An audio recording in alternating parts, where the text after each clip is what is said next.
এই ইমানই আমরা সাক্ষ্য দিয়েছি মক্তবে, মসজিদে ইসলামে, যে আমানতু বিল্লাহি ওয়া মালাইকাতিহি ওয়া কুতুবিহি ওয়া রুসুলিহি। ইমান আনছি আল্লাহর উপর, দেখা যায় না। ইমান আনছি ফেরেশতার উপর, দেখা যায় না। ইমান আনছি পরকালের উপর। কবরের আযাব কে দেখেছে? জান্নাত কে দেখেছে? জাহান্নাম কে দেখেছে? কিন্তু ইমান আনছি।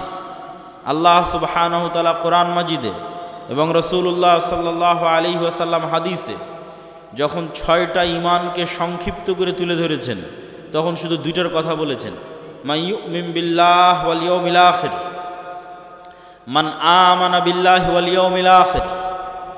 শুধু 2টে।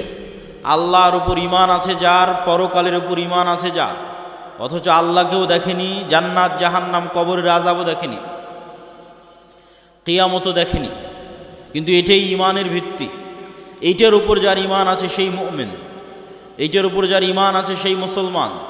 দেখা জিনিস সবাই মানে, দেখা জিনিস কাফেরও মানে, দেখা জিনিস মুশরিকও মানে, দেখা জিনিস হিন্দুও মানে, দেখা জিনিস ইহুদিও মানে। অদেখা অজানা জিনিসের উপর ইমানের নামই হচ্ছে ইমান। আল্লাহ সুবহানাহু ওয়া তাআলা কোরআন মাজিদে বলেন, আলিফ লাম মিম যালিকাল কিতাবু লা রাইবা ফীহি হুদাল লিল মুত্তাকিন আল্লাযীনা ইউমিনুনা বিল গায়ব।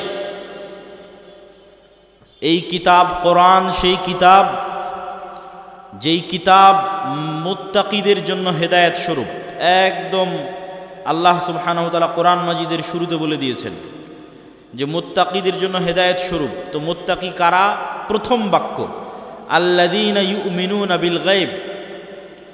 মুত্তাকি ওরাই যার গায়েবের উপর ঈমান আছে, এটাই প্রথম পরিচয়। মুমিন ওরাই, মুসলিম ওরাই, মুত্তাকি ওরাই যার গায়েবের উপর ঈমান আছে। আর এই আয়াত শেষ হয়েছে যেই বাক্যাংশ দিয়ে, সেটা হচ্ছে ওয়াবিল আখিরাতি হুম ইউকিনুন। এই আয়াতের ধারাবাহিকতা। পরের আয়াতে গিয়ে আল্লাহ সুবহানাহু ওয়া তাআলা শেষ করেছেন ওয়াবিল আখিরাতি হুম ইউকিনুন। আর আখিরাতের উপর যাদের ইয়াকিন আছে। আখিরাত কেউ দেখেনি, এটাও গায়েব, কিন্তু আখিরাতের উপর ইয়াকিন আছে। ইয়াকিনের লেভেলের বিশ্বাস এক ভিন্ন বিশ্বাস। পৃথিবীতে যত নবী এবং রাসূল এসেছেন তাদের প্রায় সব নবী রাসূল কোনো না কোনোভাবে মালাকুতাস সামাওয়াতি ওয়াল আরজ, আসমান এবং জমিনের গায়েবের কিছু না কিছু পর্দা আল্লাহ তাদের জন্য উন্মোচন করে দিয়েছিলেন, যেন তাদের ইয়াকিন অর্জিত হয়, গায়েবের উপর ইয়াকিন অর্জিত হয়। মালাকুতাস সামাওয়াতি ওয়াল আরজ। যেমন ঈসা আলাইহিস সালাতু ওয়াস সালামকে আল্লাহ সুবহানাহু ওয়া তাআলা মুজিজাই দিয়েছেন এটা যে ঈসা তুমি বিসমিল্লাহ বলে বিইজনিল্লাহ বলে মানুষের গায়ে হাত দিলে মরা মানুষ জীবিত হয়ে যাবে। এটাই মুজিজা ঈসা আলাইহিস সালাম। অথচ মরা মানুষ জীবিত হওয়া গায়েব, অসম্ভব, এটা অদৃশ্য, এটা পরকালে ঘটবে, কিয়ামতে ঘটবে। কিন্তু গায়েবের এই জিনিসকে আল্লাহ মুজিজা বানিয়ে দিয়েছেন ঈসা আলাইহিস সালামের জন্য। তাহলে ঈসা আলাইহিস সালামের বিশ্বাস যে আল্লাহ মৃতকে জীবিত করতে পারেন বেশি না আমার এবং আপনার বিশ্বাস বেশি? ঈসা আলাইহিস সালামেরটা বেশি। ওনার ইয়াকিন অর্জিত হয়েছে, উনি নিজে প্র্যাকটিক্যালি দেখেছেন কিভাবে মরা মানুষ জীবিত হয়। উনি যদি এক খাবল কাদামাটি হাতে নিয়ে বিসমিল্লাহ বিইজনিল্লাহ বলে ফু দিতেন, তাহলে সেই কাদামাটি থেকে পাখি হয়ে আকাশে উড়ে যেত। আল্লাহ নিজে কোরআনে বলছেন। তাহলে পৃথিবীর নবী রাসূলদেরকে আল্লাহ সুবহানাহু ওয়া তাআলা গায়েবের কিছু পর্দা উন্মোচন করে দিয়েছেন। যেমন ইব্রাহিম আলাইহিস সালাতু ওয়াস সালাম বলছেন, কাইফা তুহয়িল মাউতা। হে আল্লাহ, আপনি কিভাবে মৃতকে জীবিত করবেন? আল্লাহ বলছেন, আওয়ালাম তুমিন, ইব্রাহিম তুমি কি ঈমান রাখো না যে আমি মৃতকে জীবিত করতে পারি? তিনি বললেন, ওয়ালাকিন লিয়াতমাইন্না কলবি। ঈমান তো আছে, কিন্তু যদি স্বচক্ষে দেখতাম ইয়াকিন অর্জন হতো। স্বচক্ষে দেখা হচ্ছে ইয়াকিন। ঈমান তো আছে কিন্তু স্বচক্ষে দেখতে চাই। তখন আল্লাহ সুবহানাহু ওয়া তাআলা বললেন, ঠিক আছে, তুমি 4টে পাখি নাও এবং সেই 4 পাখিকে জবাই করে তাদের গোস্ত একটা আর একটার সাথে মিক্স করে 4টে পাহাড়ে রেখে আসো, পাখিগুলোর নাম ধরে ডাক দাও, পাখি জীবন্ত হয়ে তোমার কাছে উড়ে আসবে।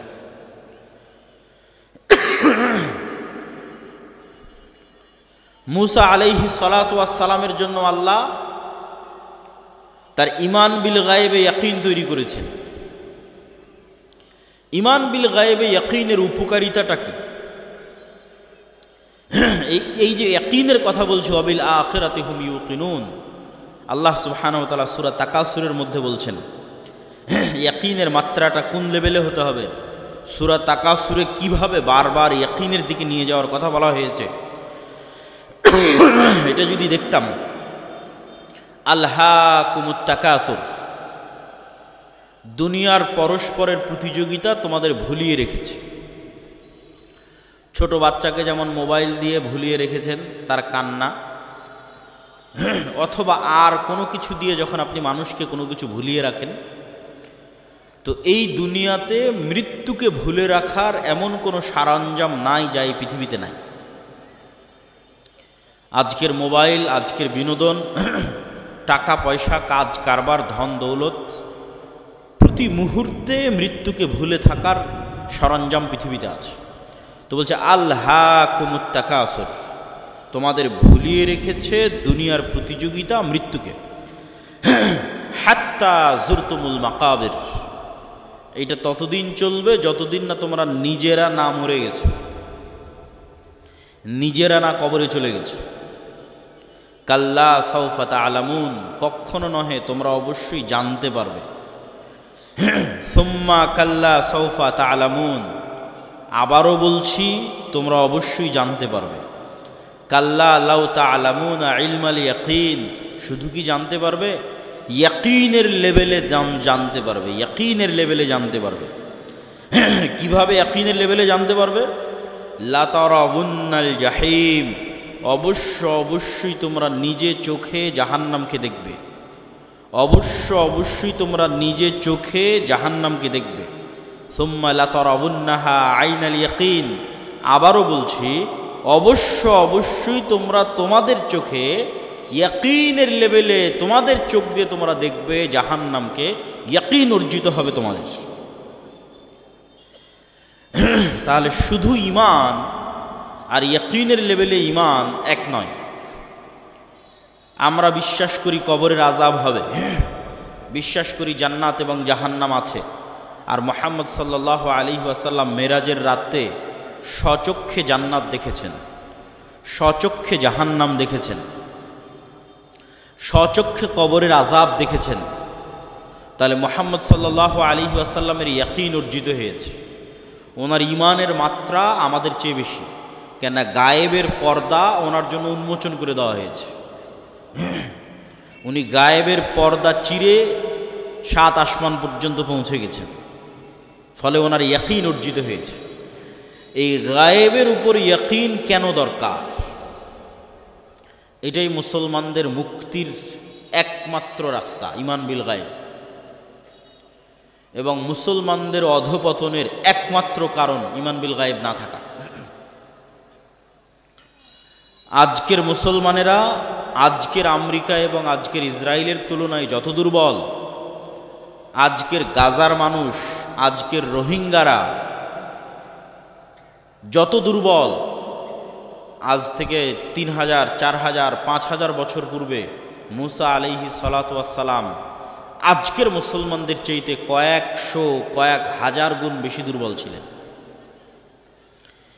এটা যদি আমি আপনাকে উদাহরণ দিয়ে না বুঝাই, আপনি বুঝতে পারবেন না যে কেমনে মুসা আলাইহিস সালামের মতো নবী, যাকে আমরা এত বড় নবী মনে করি, সেই নবীকে বলা হচ্ছে তিনি আজকের মুসলমানদের চাইতে বেশি দুর্বল ছিলেন। জি, আপনার বগুড়ার শিবগঞ্জের 8 মোলের একজন কৃষককে, একজন রাখালকে যদি আজকে দায়িত্ব দেওয়া হয়, যাও তোমাকে দায়িত্ব দিলাম, ডোনাল্ড ট্রাম্পের কাছে আজকে বগুড়ার শিবগঞ্জের 8 মোলের একজন রাখালকে দায়িত্ব দেওয়া হলো যে তুমি এখান থেকে ডোনাল্ড ট্রাম্পের কাছে গিয়ে দাওয়াতি কাজ করবা, রাশিয়ার ভ্লাদিমির পুতিনের কাছে গিয়ে দাওয়াতি কাজ করবা। তো এই আটমূলের এই কৃষক ডোনাল্ড ট্রাম্পের চেয়ে যত দুর্বল, আজ থেকে 4000 বছর আগে মুসা আলাইহিস সালাম ফেরাউনের তুলনায় তার চেয়ে বেশি দুর্বল ছিলেন। আপনার আটমূলের একজন সাধারণ রাখাল আজকের আমেরিকার প্রেসিডেন্ট ডোনাল্ড ট্রাম্পের তুলনায় যত দুর্বল, আজ থেকে 4000 বছর পূর্বে মুসা আলাইহিস সালাম ফেরাউনের তুলনায় তার চেয়ে বেশি দুর্বল ছিলেন। বাস্তবে আপনাকে বুঝিয়ে দিচ্ছি। আজকে শিবগঞ্জের আটমূলের এই কৃষকের নিজের জমি জায়গা আছে, তার বাপ মায়ের পরিচয় আছে, আত্মীয় স্বজনের পরিচয় আছে, যত গরিব হোক। আর আজ থেকে 4000 বছর আগে মুসা আলাইহিস সালাম এমন এক গোলাম কওমের মেম্বার, এমন এক গোলাম জাতির সদস্য, যেই গোলাম জাতির ইউযাব্বিহুনা আবনাআকুম, যাদের প্রত্যেক ছেলে সন্তানকে জবাই করার আদেশ দেওয়া আছে। বাপ মা বেঁচে থাকতেও পরিচয় দিতে পারছে না যে এটা আমার সন্তান। বাপ মা বেঁচে থাকতেও বলতে পারছে না যে মুসা আমার সন্তান। তাহলে মুসার বাপ মা নাই। মুসার নিজস্ব কোনো পরিচয়, যে পরিচয় দিবে যে আমি বানু ইসরাইলের সদস্য, এটার সাহস, এটার বৈধতা ফেরাউনের যুগে মুসা আলাইহিস সালাতু ওয়াস সালামের ছিল না। 2, আজকের এই আটমূলের এই কৃষক ফাঁসির দণ্ডে দণ্ডিত আসামি নয়। আর মুসা আলাইহিস সালামকে যখন বলা হচ্ছে যাও ফেরাউনের কাছে, ইযহাব ইলা ফিরআউন ইন্নাহু তাগা, তখন মুসা আলাইহিস সালাতু ওয়াস সালাম ফেরাউনের দরবারে ফাঁসির দণ্ডে দণ্ডিত আসামি, পাওয়া মাত্র হত্যা করা হবে। আজকের আটমূল শিবগঞ্জের কৃষক ডোনাল্ড ট্রাম্পের নিমক খাওয়া নয়, যে ট্রাম্প তার বাড়ি গাড়ি টাকা পয়সা সব কিছু করে দিয়েছে, এই জন্য তার কাছে নত থাকতে হবে, এটার কোনো প্রয়োজনীয়তা নাই। কিন্তু মুসা আলাইহিস সালাম বড়ই হয়েছে ফেরাউনের বাড়িতে, খেয়েছে ফেরাউনের, থেকেছে ফেরাউনের বাড়িতে। আজ এই রকম এক গোলাম জাতির এরকম এক অসহায় নিরীহ সদস্য, ফাঁসির দণ্ডপ্রাপ্ত আসামিকে বলা হচ্ছে যাও তুমি যার বাড়িতে থেকে খেয়ে বড় হয়েছ তাকে গিয়ে দাওয়াতি কাজ করো। 4, আজকের যেই কৃষককে বলা হচ্ছে যাও তুমি ডোনাল্ড ট্রাম্পের কাছে দাওয়াতি কাজ করো, সে এখন মানুষের বাড়ির চাকর নয়। আর যখন মুসা আলাইহিস সালামকে বলা হচ্ছে যাও ফেরাউনকে দাওয়াত দিতে হবে, তখন মুসা আলাইহিস সালাম প্রায় 10 বছর থেকে মানুষের বাড়ির কাজের লোক, প্রায় 10 বছর মানুষের বাড়ির কাজের লোক। তাহলে প্রায় 10 বছর থেকে মানুষের বাড়ির কাজের লোক, ফাঁসির দণ্ডপ্রাপ্ত আসামি, এমন এক গোলাম জাতির সদস্য যেখানে পরিচয় দেওয়া, বাপ মায়ের পক্ষে পরিচয় দেওয়া সম্ভব নয়, এটা আমার সন্তান, এই পরিচয় দিতে পারবে না, অসম্ভব, পরিচয় দিলে দুনিয়া থেকে বিদায় নিয়ে যেতে হবে। এই রকম নিরীহ অসহায় অবস্থায় মুসা আলাইহিস সালামকে বলা হয়েছে ফেরাউনের কাছে যেতে। আর ফেরাউন আজকের যুগে যে যত শক্তিশালী, তার চেয়ে কয়েক শতগুণ বেশি শক্তিশালী। আমি যদি বুঝাতে না পারি সেটা আমার ব্যর্থতা, যে মুসা আলাইহিস সালাম আমার এবং আপনার চেয়ে বেশি দুর্বল ছিলেন। আজকে আমরা আজকের আমেরিকা এবং ইসরায়েলের তুলনায় যত দুর্বল, মুসা আলাইহিস সালাম তার চেয়ে শতগুণ হাজার গুণ বেশি দুর্বল ছিলেন। এই জন্য মুসা আলাইহিস সালাম সাহস করেননি। মুসা আলাইহিস সালামের ঈমান বিল গায়েবে ইয়াকিন অর্জন হওয়ার পরও মুসা আলাইহিস সালাম ভয় পাচ্ছিলেন। তো তারপরও মুসা আলাইহিস সালাম যেতে পেরেছেন, দাওয়াত দিতে পেরেছেন, বিজয় অর্জন করেছেন, তার একটাই কারণ ঈমান বিল গায়েবে ইয়াকিন, যেটাতে আল্লাহ কোরআন শুরু করেছে ওয়ায়ুমিনুনা বিল গায়েব, গায়েবের উপর ইয়াকিন, ওয়াবিল আখিরাতি হুম ইউকিনুন, আখিরাতের উপর ইয়াকিন। তো মুসা আলাইহিস সালামের ঈমান বিল গায়েবে ইয়াকিন তৈরি করার জন্য আল্লাহ মুসা আলাইহিস সালামকে বলছেন, মুসা তোমার হাতে কি? তো বলে লাঠি। আল্লাহ যদি বলতেন মুসা যে জান্নাত থেকে একটা স্পেশাল লাঠি নিয়ে এসেছি, ম্যাজিক্যাল লাঠি, এই লাঠি তুমি ছাড়লে সাপ হয়ে যাবে, তাহলে মুসা আলাইহিস সালামের ঈমান বিল গায়েবে ইয়াকিন অর্জিত হতো না। ওই রকম জাদুকরেরা ওইরকম কবিরাজেরা, সাপুড়েরা, তাদের কাছে স্পেশাল নিজের প্র্যাকটিস দেওয়া, প্রশিক্ষণ দেওয়া সাপ, পাথর, লাঠি সব থাকে, ওইটা দিয়ে সবই করা যায়। তো আসমান থেকে একটা স্পেশাল লাঠি দিলাম, জান্নাত থেকে একটা স্পেশাল লাঠি দিলাম, দিয়ে বললাম এটা এখন সাপ হয়ে যাবে, এটা ঈমান বিল গায়েবে ইয়াকিন অর্জিত হবে না। তো যেই লাঠি মুসা আলাইহিস সালাম 10 বছর থেকে ব্যবহার করছে, 15 বছর থেকে ব্যবহার করছে, যেটা কোনো স্পেশাল লাঠি নয়, এমনি একটা, এই বাঁশ যেমন কোনো স্পেশাল নয়, একটা গাছ থেকে কেটে নিয়ে আসা হয়েছে এইরকম। তো মুসা কি, তো লাঠি, কি করো, গাছের পাতা পাড়ি, গর্ত সামনে আসলে লাফ দিয়ে পার হয়ে যায়। তো মুসা, যে লাঠি তুমি আজ 5-10 বছর 20 বছর থেকে ব্যবহার করছো, ওই লাঠিটা ছাড়ো, ওই লাঠিটা এখন সাপ হয়ে যাবে, ওই লাঠিটা সাপ হয়ে যাবে। আমার পক্ষ থেকে দেওয়া কোনো স্পেশাল লাঠি নয়, তোমার হাতে যেটা তুমি ব্যবহার করছো দীর্ঘদিন থেকে, ওটা সাপ হবে, যাতে তোমার ঈমান বিল গায়েবে ইয়াকিন অর্জিত হয় যে চোখে যা দেখা যায় তাই সব কিছু নয়, এর বাইরেও এমন একজন সত্তা আছে, ওহুয়া আলা কুল্লি শাইইন কাদির, যিনি সকল কিছুর উপর ক্ষমতাবান।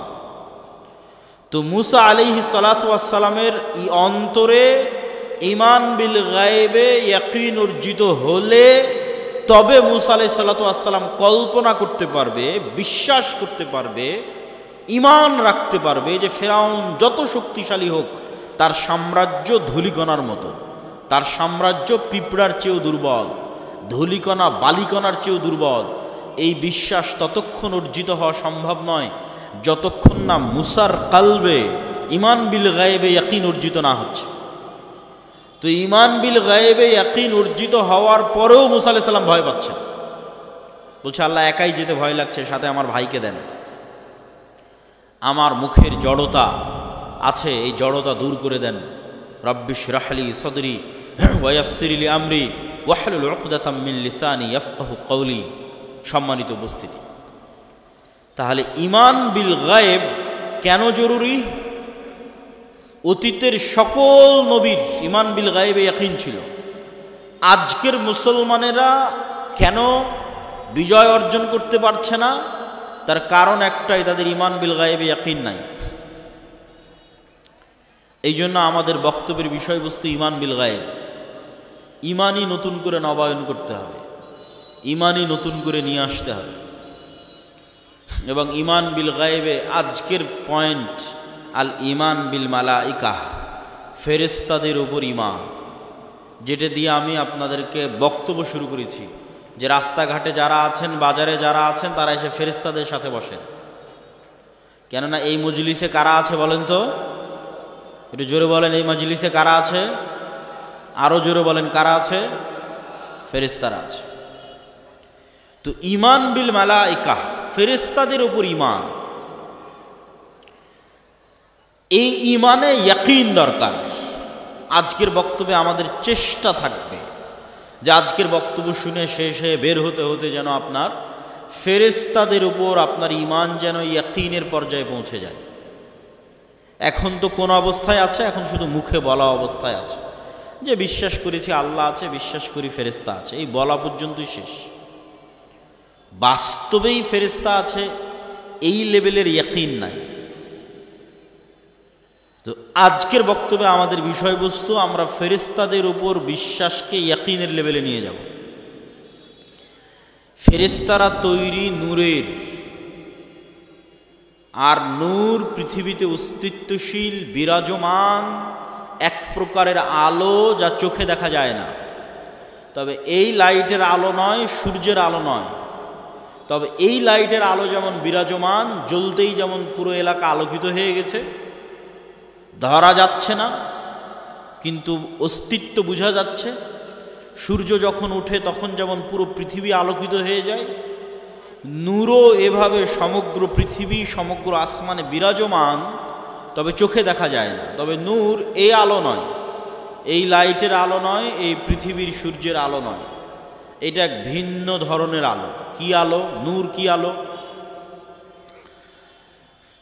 রাসূলুল্লাহ সাল্লাল্লাহু আলাইহি ওয়াসাল্লাম বলেন, হিজাবুহুন নূর, আল্লাহ সুবহানাহু তাআলার চেহারার পর্দা নূর। আল্লাহর চেহারা এবং আসমান জমিন, মানুষ জিন ফেরেশতা, এই যে আল্লাহর সৃষ্টিজীব, এই সৃষ্টিজীব আর আল্লাহর সত্তা, এই দুটোর মধ্যে আড় তৈরি করে রাখা আছে নূর দিয়ে। আল্লাহর চেহারা ঢাকা আছে নূর দিয়ে। লাউ কাশাফাহু, যদি এই নূরকে সরিয়ে নেওয়া হয়, যে নূর আসমান জমিন এবং সর্বত্র বিরাজমান, এই নূরকে যদি সরিয়ে নেওয়া হয়, লা আহরাকাত সুবহাত ওয়াজহিহি, তাহলে আল্লাহ সুবহানাহু তাআলার চেহারা প্রকাশ পেয়ে যাবে। আর আল্লাহ সুবহানাহু তাআলার চেহারা যদি প্রকাশ পেয়ে যায়, তাহলে আল্লাহর চেহারার তাজাল্লিতে আসমান জমিন জ্বলে পুড়ে ছারখার হয়ে যাবে। তো এই জন্য আল্লাহর চেহারা ঢাকা আছে নূর দিয়ে। রাসূলুল্লাহ সাল্লাল্লাহু আলাইহি ওয়াসাল্লাম আর এক হাদিসে বলেন, আব্দুল্লাহ বিন আব্বাস রাদিয়াল্লাহু তাআলা আনহু থেকে বর্ণিত, আল্লাহুম্মা আউযু বিনূরি ওয়াজহিকাল্লাযী আশরাকাত লাহুদ-যুলুমাত, হে আল্লাহ, আপনার নূরের মাধ্যমে পরিত্রাণ চাচ্ছি, যেই নূর দিয়ে আসমান জমিনের সকল অন্ধকার আলোকিত হয়েছে। ওয়াসালুহা আলাইহি আমরুদ দুনিয়া ওয়াল আখিরাহ, যেই নূরের উপর আসমান জমিনের সকল কাজ নির্ভরশীল। যেই নূর দিয়ে আসমান জমিনের সকল অন্ধকার আলোকিত হয়েছে, যেই নূরের উপর আসমান জমিনের সকল কাজ নির্ভরশীল, সেই নূর দিয়ে আপনার কাছে পরিত্রাণ চাচ্ছি। আব্দুল্লাহ বিন মাসউদ রাদিয়াল্লাহু তাআলা আনহু বলেন, লাইসা ইনদা রাব্বিকুম লাইলুন ওয়া নাহার নূরুস সামাওয়াতি ওয়াল আরজি মিন নূরি ওয়াজহি, তোমাদের রাত দিন আছে, আল্লাহর কাছে কোনো রাত দিন নাই। তোমাদের সময় আছে, আল্লাহর কাছে কোনো সময় নাই। আল্লাহ সুবহানাহু ওয়া তাআলা সময়েরও ঊর্ধ্বে, রাত দিনেরও ঊর্ধ্বে। নূরুস সামাওয়াতি মিন নূরি ওয়াজহি, আসমান জমিনের আলো আল্লাহ সুবহানাহু ওয়া তাআলার চেহারার নূরের প্রভাবে প্রভাবিত। আল্লাহ সুবহানাহু ওয়া তাআলা নিজেও কোরআন মাজিদে বলেছেন, আল্লাহু নূরুস সামাওয়াতি ওয়াল আরজ, আল্লাহ হচ্ছেন আসমান এবং জমিনের নূর। সম্মানিত উপস্থিতি, তাহলে নূর পৃথিবীতে অস্তিত্বশীল বিরাজমান এক প্রকারের আলো। এই নূরের সাথে সংশ্লিষ্ট আরো কয়েকটি কথা। ফেরেশতারা যেমন নূর থেকে তৈরি, এই কোরআন তেমন নূর, আর ইসলাম তেমন নূর। ওয়াহি নূর, তো ইসলাম ওয়াহি, আর ওয়াহির একটা প্রকার হচ্ছে কোরআন, ওয়াহি মাতলু। তাহলে কোরআন নূর। আল্লাহ সুবহানাহু ওয়া তাআলা কোরআন মাজিদে বলেন, মা কুনতা তাদরি মাল কিতাব ওয়ালাল ঈমান ওয়ালাকিন জাআলনাহু নূরান নাহদি বিহি মান নাশা। হে আল্লাহর নবী, আপনি জানতেন না ঈমান কাকে বলে, কিতাব কাকে বলে, তবে আমি আল্লাহ এটাকে নূর বানিয়ে দিয়েছি। এই নূর দিয়ে আমি যাকে ইচ্ছা তাকে পথ দেখাই। আর ইসলাম নূর, ইউরিদুনা লিইউতফিউ নূরাল্লাহ ওয়াল্লাহু মুতিম্মু নূরিহি ওয়ালাউ কারিহাল কাফিরুন। পৃথিবীর কাফের মুশরিকরা ফু দিয়ে আমার নূরকে নিভিয়ে দিতে চায়, আর আমি আল্লাহ আমার নূরকে সমগ্র পৃথিবীতে প্রতিষ্ঠিত করবই করব। কাফের মুশরিকরা অপছন্দ করলেও সেই নূর হচ্ছে ইসলাম। আল্লাহু মুতিম্মু নূরিহি, আল্লাহ তার নূরকে তথা জমিনে প্রতিষ্ঠিত করে ছাড়বেন তার নূরকে। তাহলে কি কি গেল? ফেরেশতা নূরের তৈরি, কোরআন নূর, ইসলাম নূর। এবার 4 নাম্বার, আমার এবং আপনার সৎ আমল নূর তৈরি করে। আমার এবং আপনার সৎ আমল নূর তৈরি করে। আল্লাহ সুবহানাহু ওয়া তাআলা কোরআন মাজিদে বলছেন, ইয়াউমা তারাল মুমিনিনা ওয়াল মুমিনাত নূরুহুম ইয়াসআ বাইনা আইদিহিম ওয়া বিআইমানিহিম। কঠিন কিয়ামতের মাঠে মুমিনেরা এবং মুমিনারা দুনিয়াতে যত নূর জমা করেছিল আমলের মাধ্যমে, প্রত্যেকটা সৎ আমল নূর। 2টা শর্ত পেলেই আমল সৎ। আল্লাহ কোরআনে বলেনি যে বেশি আমল করতে হবে। যে ওই জান্নাতে যাবে যে বেশি আমল করেছে। আল্লাহ বারবার বলেছে আমানু ওয়া আমিলুস সালিহাত, ঈমান বিল গায়েবে, গায়েবে ঈমান আছে, গায়েবের উপর ইয়াকিন আছে, আর আমিলুস সালিহাত সৎ আমল করেছে। সৎ আমল নূর তৈরি করে। তো সৎ আমল দুই শর্তে নূর তৈরি করে, তখন এটা সৎ আমল হয়। এক, যদি হৃদয়ে ইখলাস থাকে, তাহলে ইখলাস পাওয়া মাত্রই নূর তৈরি হওয়া শুরু হয়ে যায়। দুই, আমল যদি গায়েবের সাথে মিলে যায়। প্রত্যেকটা আমলের ফরম্যাট গায়েবে নির্ধারিত, যেই ফরম্যাট ওহির মাধ্যমে আল্লাহ রাসূলের কাছে পাঠিয়েছে। গায়েবে নির্ধারিত ফরম্যাটের সাথে না মিললে আমল কবুল হবে না, আমলে নূর তৈরি হবে না। তো গায়েবে নির্ধারিত ফরম্যাটের সাথে মিলাতে চাইলে কাকে দেখতে হবে? মুহাম্মদ সাল্লাল্লাহু আলাইহি ওয়াসাল্লামকে। কেননা গায়েবের ওই ওয়াহি, ওই জ্ঞান মুহাম্মদ সাল্লাল্লাহু আলাইহি ওয়াসাল্লামকে দেওয়া হয়েছে। তাহলে মুহাম্মদ সাল্লাল্লাহু আলাইহি ওয়াসাল্লামের আমলের সাথে যখন আমল হুবহু মিলে যাবে, মানে ওটা গায়েবের ফরম্যাটের সাথে হুবহু মিলে গেছে। আর অন্তরে যখন ইখলাস তৈরি হবে, তখন এই আল্লাহর নবীর সাথে কাজের সাথে মিলে যাওয়া তথা গায়েবের ফরম্যাটের সাথে মিলে যাওয়া আর অন্তরে ইখলাস তৈরি হওয়া, এই দুটো যখন তৈরি হয়ে যাবে তখন আমলে নূর তৈরি হয়ে গেল। এবার যখন আমলে নূর তৈরি হয়ে গেল, এই রকম যত আমল মানুষ দুনিয়াতে করবে, আমলে সালেহ, যে আমল নূর তৈরি করে, এরকম যত আমল মানুষ দুনিয়াতে করবে তত নূর সে ধারণ করবে নিজের কালবে। মানুষ তার কালবে নূর ধারণ করতে পারে, এটা আরেকটু পরে আরও বিস্তারিত বলতেছি। তো যখন মানুষ তার কালবে নূর ধারণ করবে আমলের মাধ্যমে, এই যে নূর গায়েব, এই গায়েবের পর্দাটা যেদিন উন্মোচন হয়ে যাবে, সেই দিন থেকে মানুষ এই নূর দেখা শুরু করবে। তো গায়েবের পর্দা কখন থেকে উন্মোচন হয়ে যাবে? যখন মানুষ মারা যাবে। মারা যাওয়া মাত্রই মানুষ নিজেই গায়েবের জগতে চলে গেছে। যে গায়েবের উপরে এতদিন ইয়াকিন রাখতো, বারজাখি জগৎ, ওই গায়েবী জগতে যখন চলে গেছে তখন গায়েবের সব কিছু উন্মুক্ত হয়ে যাবে। তখন প্রথম সে দেখবে তার আমলের নূরকে। তার আমলের নূরে তার কবর আলোকিত হবে, তার আমলের নূরে কিয়ামতের অন্ধকার আলোকিত হবে, তার আমলের নূরে সে পুলসিরাত অতিক্রম করবে। তা আল্লাহ কোরআনে বলছে ইয়াউমা তারাল মুমিনিনা ওয়াল মুমিনাত নূরুহুম ইয়াসআ বাইনা আইদিহিম ওয়া বিআইমানিহিম, যে কিয়ামতের মাঠে মুমিন মুমিনারা দেখবে দুনিয়াতে যত নূর জমা করেছিল, সে আমলের নূর তাদের ডানে এবং তাদের সামনে ছুটে চলতেছে, বিচ্ছুরিত হচ্ছে। বলেন আল্লাহু আকবার। আল্লাহ সুবহানাহু ওয়া তাআলা প্রায় 2-3 আয়াতে মানুষের আমলের নূরের কথা বলেছেন, যা কিয়ামতের মাঠে তারা দেখতে পাবে। যেমন রাসূল সাল্লাল্লাহু আলাইহি ওয়াসাল্লাম হাদিসে বলেছেন যে মানুষ যারা দুনিয়াতে উজু করেছে, উজু যদি সৎ আমল হয় তথা ইখলাস থাকে, আল্লাহর নবীর সাথে মিলে যায়, তাহলে এই উজু নূর তৈরি করে। তো কিয়ামতের মাঠে উজুর অঙ্গ প্রত্যঙ্গগুলোতে নূর জল জল জল জল করে জ্বলবে। তো দুনিয়াতে যত নূর জমা করেছে সৎ আমলের মাধ্যমে, সব নূরের প্রভাব দেখতে পাবে। তাহলে 4 নম্বর পয়েন্টে আমরা বললাম সৎ আমল নূর তৈরি করে। এবার 5 নম্বর পয়েন্ট, মানুষের অন্তরে, মানুষের কানে, মানুষের চোখে, মানুষের সামনে, মানুষের পিছনে, মানুষের উপরে, মানুষের নিচে নূর তৈরি হতে পারে। রাসূলুল্লাহ সাল্লাল্লাহু আলাইহি ওয়াসাল্লাম দোয়া করছেন, আল্লাহুম্মা জাআল ফি কলবি নূরা, হে আল্লাহ আমার কালবে নূর তৈরি করে দেন। ওয়া ফি সামঈ নূরা, আমার কানে নূর তৈরি করে দেন। ওয়া ফি বাসরি নূরা, আমার চোখে নূর তৈরি করে দেন।